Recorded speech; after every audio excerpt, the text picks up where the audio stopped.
What's going on, everybody? Today I'm going to be breaking down 5 tips to help you rank up solo queue in Marvel Rivals.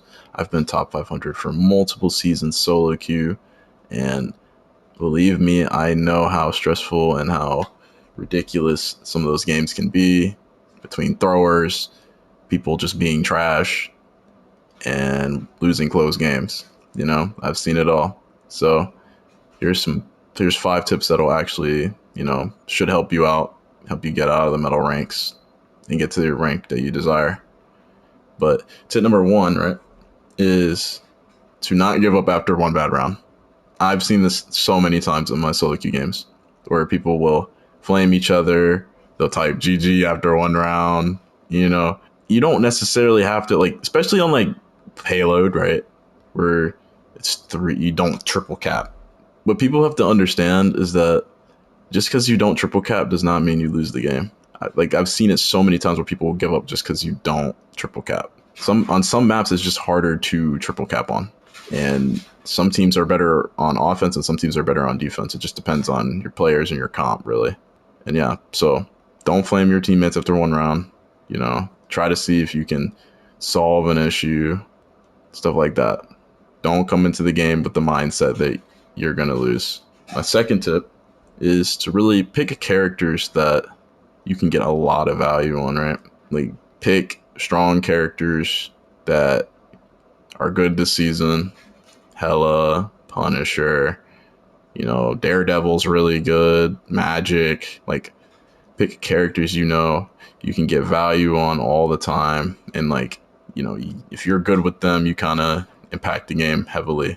I'm not gonna say don't pick Wanda, but don't pick Wanda, Don't pick characters like that where it's your impact on the game is very minimal.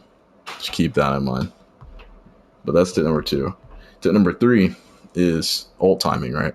I don't understand, I've seen so many times where you either double support ult or you ult when the team fight is already won. You gotta have ults for the next team fight, because I'm pretty sure you've seen it happen. I've seen it happen. We've all seen it happen where, you burn all your ults on one fight, and then they come in and you just lose because you have no ults. Especially support ults.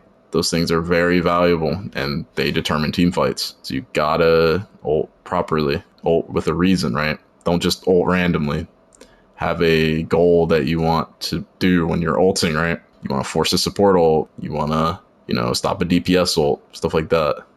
Ult with purpose, and that's how you will get maximum value out of it every time.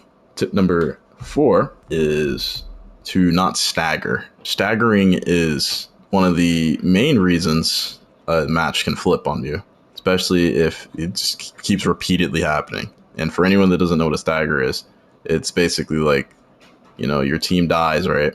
But then you die when they're coming back from spawn. So now they're just down a player, and you're just at a disadvantage for the team fight. You don't want to do this, because all it does is lead to your teammates walking in and then dying, and then it just keeps repeating over and over and over again. When someone dies, when a team fight is lost and everyone dies, either die with them or regroup. Unless you're on a dive character, then maybe you can hit a massive flank, but there's risks to that, right? Risk reward. But, regroup with your team. Don't be that guy that keeps staggering and just dying a million times. Don't be that guy. But that's tip number 4.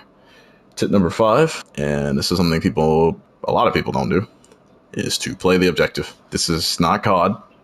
This is not anything like that. This is an objective-based game. Whoever has the objective the longest or pushes it the furthest wins. So just keep that in mind. You can get 70 kills and still lose because no one's on the objective. Just keep that in mind. Always be mindful of what's happening on the objective.